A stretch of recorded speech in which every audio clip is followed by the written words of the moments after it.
السلام عليكم. الفيلم ديالنا كيبدا مع واحد البنت اللي سميتها كيرا واللي في عمرها 15 عام. هاد النهار كتكون بيتها عند صاحبتها جيس، حيت والدين جيس مسافرين. فاقت جيس من النعاس ولقات كيرا فايقه وكتسنى فيها، وكانوا ناويين يمشيو بجوج يدوزوا النهار كامل في واحد البحيره مشهوره في المدينه. فطروا بالزربه وموراها صونات كيرا على ماماها ديبرا واللي كانت في الخدمه، وقالت لها كيرا بلي هما غاديين للبحيره وانها ما غاديش ترجع للدار حتى العشرة ديال الليل. سولت ديبرا بنتها واش صاحبها راين غيكون معاهم، ولكن كيرا جاوبتها بلي عنده تدريب وما غاديش يقدر يمشي معاهم. وهنا كنعرفوا بلي الاب والام ديال كيرا منفصلين، وهي حاليا عايشه مع الام ديالها، ولكن كتمشي مره تزور باباها وتجلس معاه. قالت ديبرا لبنتها ما تخلعش عليها الا رجعت في الليل وما لقاتهاش، حيت غتخرج مع صاحبها الجديد. وموراها قطعوا، وقالت جيس لكيرا بلي هي غتمشي تعوم وموراها تلبس باش يمشيو يخرجوا، وطلبت من كيرا تسقي الورد اللي في الجرده بين ما هي سالات. وملي كانت كيرا كتسقي في الورد شافت واحد الطوموبيل كحله اللي كدور على الدار بحال حاضيهم. شويه نزل منها واحد الراجل وجدوها مع كيرا وسولها واش عايشه كاينين في الدار. جاوبته كيرا بلي هذه ماشي دارها، دار صاحبتها، ولكن عائلتها ما كاينينش. طلب منها الراجل تشد الكتاب واحد الخبير ما قدا شي حاجه، وهو دار لها هادشي بالعالي باش تقرب منه. ومع قربت حط عليها فردي وطلب منها تركب معاه في الطوموبيل ولا غادي يقتلها. ركبات معاه وكان حاط واحد الصندوق في الطوموبيل وبزز عليها تدخل ليه باش ما يشوفها حتى واحد ملي يكونوا غاديين. موراها مشي شويه وصل الراجل لواحد البلاصه خاويه ونزل من الطوموبيل وقال لكيرا بلي غيكتفها باش ما تحاولش تحرك يديها ولا دير شي حاجه حتى يوصلوا. كتفها وسد لها فمها وموراها زادوا. وفي هذا الوقت كتكون جيس سالات تدويشه وبدات كتقلب على كيرا. قلبت عليها الدار كامله وما لقاتهاش، وقررت تصوني على امها وتسولها، ولكن تصدمت ملي عرفت بلي ام كيرا ما عارفه والو. دابا ملي عرفت بنتها اختفات صونت على صديق كيرا، واكتشف بلي اخر حاجه عارفه بلي هي في دار صاحبتها. قطعت وموراها صونت على الاب ديال كيرا وقال لها حتى هو بلي ما عارف والو. وهنا كنعرفوا بلي هو بعيد بشي 5 ديال السوايع، ولكن قال لهم بلي غيجي في اسرع وقت. صونت دابرا على البوليس وعاودت لهم كل شيء، ولكن البوليسي قال لهم بلي هادشي عادي حيت المراهقين فيهم هاد الفعيل وكيديروا شي حوايج بلا ما يفكروا. قال لها يمكن تكون مشات عند شي صاحبتها ولا هربات من الدار، وقال لها من بعد غيحقوا مع الجيران الا لقاو شي حاجه. في هاد الوقت كتكون كيرا وصلت مع الراجل للدار، فكاو داها لبيت الناس وتما قال لها القواعد ديالو واللي على راسهم انها خاصها تعيط عليه بسميت بابا، وخاصها تطلب الاذن قبل ما دير اي حاجه، وهددها الا حاولت تهرب غيقتلها. موراها بزز عليها جاوبوا على شي اسئله اللي غيسولها، سولها على جميع التفاصيل ديال حياتها، سولها على سميتها وسميت بابا وماما وصحابها. موراها كيبانوا جالسين وكيبزز عليها تجلس حداه، وبدا كيسول فيها على المدرسه، وتا هي بدات كتحاول تعرف عليها اي معلومه اللي تقدر تعاونها على الهروب. بدات كتمثل باللي ارتاحت ليه، سولاتو على حياته، فين كان ساكن والمدرسه اللي قرا فيها. قال لها ما دخلش للجامعه حيت كانت غاليه، وانضم للحربيه ودوز تما 9 سنين من حياته. موراها لاحظت كيرا باللي عنده حيوانات بزاف بحال الحوت والفراخ، خلاها تمشي تفرج فيهم وقال لها باللي الفرخ البيض هو اللي عزيز عليه اكثر. موراها لاحظ باللي هي خايفه بزاف، قال لها ما عندكش علاش تخافي، انا ما غاديش نقتلك، ما غادي نمل منك، غادي نخليك تمشي، ولكن هددها باللي الا فكرت ديكلاري بيت ديك الساعه غيأذيها. موراها شي شويه كانوا جالسين وكيرا كانت خايفه منه ويطلب منه يخليها تدخل الطوارئ، وهي غاديه في الطريق وكتمنى تلقى شي سرجم تماك اللي تهرب منه، ولكن تبعها وقال لها باللي خاصها تخلي الباب محلول. من بعد داها تاكل، ولكن كيرا قالت لي باللي هي ما فيهاش الجوع. قال لها الا رفضتي تاكلي غتكوني خالفتي القواعد ديالي، وباش نسامحك خاصك ديري شي حاجه في المقابل، وهاد الحاجه هي انك تنظفي الكوزينه. كيرا كتحاول تشوف مزيان في اي حاجه قدامها باش تجمع اكبر قدر من المعلومات. شفتو معلق في الثلاجه عناوين اسماء الاطباء اللي كيمشي عندهم، وعرفت باللي عايشه مع شي مرا وهي دابا مسافره. مراد دابا باش يسموا الاخبار وضحك ملي لقى حتى واحد ما كيدوي على الاختفاء ديالها، بحال عائلتها كاع ما مسوقين ليها. ولكن كيرا كانت عارفه باللي هو باغي غير ياثر فيها بهضرته. شويه الراجل بغى يهضر في التليفون، مشى حبس كيرا في الصندوق اللي جابها فيه في الاول باش ما دير حتى حس، وملي سالا رجع حل عليها ولقاها مخلوعه بزاف وكتبكي. بدا كيكالمي فيها وقال لها باللي حتى هو دوز شحال من حاجه خايبه ودوز بزاف ديال المشاكل ودوز التوتر لواحد الفتره اللي طويله من حياته، وعطاها من الدواء ديالو باش تهدى.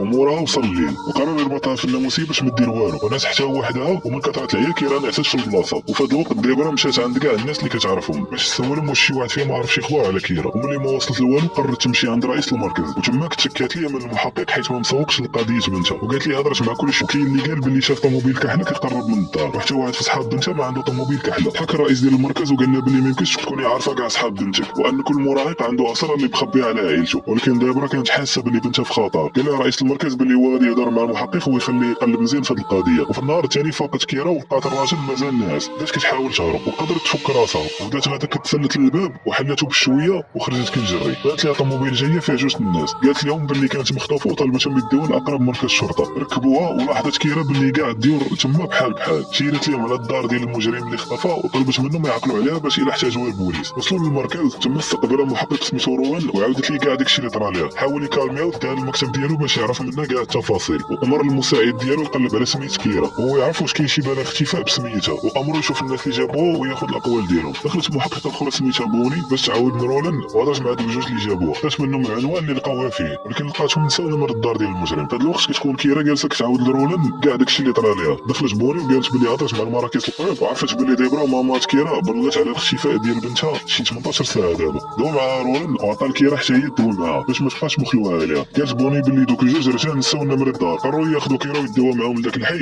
يمكن زعما تعقل على نمر الدار. وملي وصلوا حاولت تفكر اي علامه اللي تخليها تعقل على الدار ولكن والو. بقاو واحد تما ونزلوا سولوه وقالوا لي جميع المواصفات ديال المجرم ولكن هو ما قدرش يعاونهم. حيت المواصفات اللي قالوا ليه مواصفات عاديه تقدر تكون في اي واحد. شويه وهي تهبط كيرا من الطوموبيل وجات عندهم وقالت بلي المجرم مغطي كاع الشراجم ومعلق لوحه فوق الناموسيه على شكلهم ومربي انواع مختلفه من الحيوانات. ومن هادشي الراجل قدر يعرف على من هما داوين ودلهم على الدار. بوني طلب الدعم باش يقتحموا الدار ورولين خدا كيرا للمركز حيت اكثر بلاصه مأمنه لها. وتما كتكون ديبرا وصلت وعنقت بنتها وبقاو غير كيبكيو. وفي هاد الوقت دخلوا البوليس لدار المجرم ولكن ما لقاو والو. ولقاو في نفس الوقت المواصفات اللي قالت لهم كيرا واستنتجوا باللي بصح هادي دارو. مشات روني ورات لكيرا صور لكاع الناس اللي ساكنين في داك الحي وكيرا عزلات المجرم اللي اختفى وتاكدوا باللي هو مول الدار اللي دخلوا لها. نشروا الصور ديالو في كاع البلايص باش اللي شافو يبلغ البوليس. في هاد الوقت كتكون كيرا خارجه من السبيطار وفي الطريق حاولت ديبرا تعرف من بنتها داكشي اللي طرا ليها ولكن كيرا رفضت وطلبت منها ما تعاودش تسولها. وملي وصلوا للدار جلست جيس مع كيرا في بيتها باش ما تخليهاش بوحدها وتبقى منساها. وكيرا عاودت لها كل شيء حيت هي صاحبتها المقربه. تاثر جيس ملي سمعت القصه وبقات كتبكي. وفي النهار الثاني حقوا البوليس مع اشلي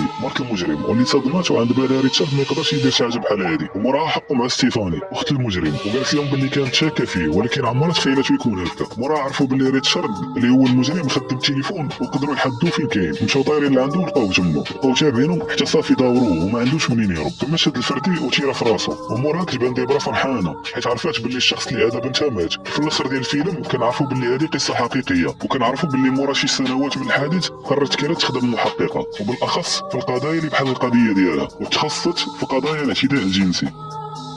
حتى لهنا كيسالي الفيلم ديالنا. ما تنساوش لايك وكومونتير وبارطاجيو الفيديو مع صحابكم وتهلاو ليا في راسكم. نتلاقاو في فيلم جديد ان شاء الله.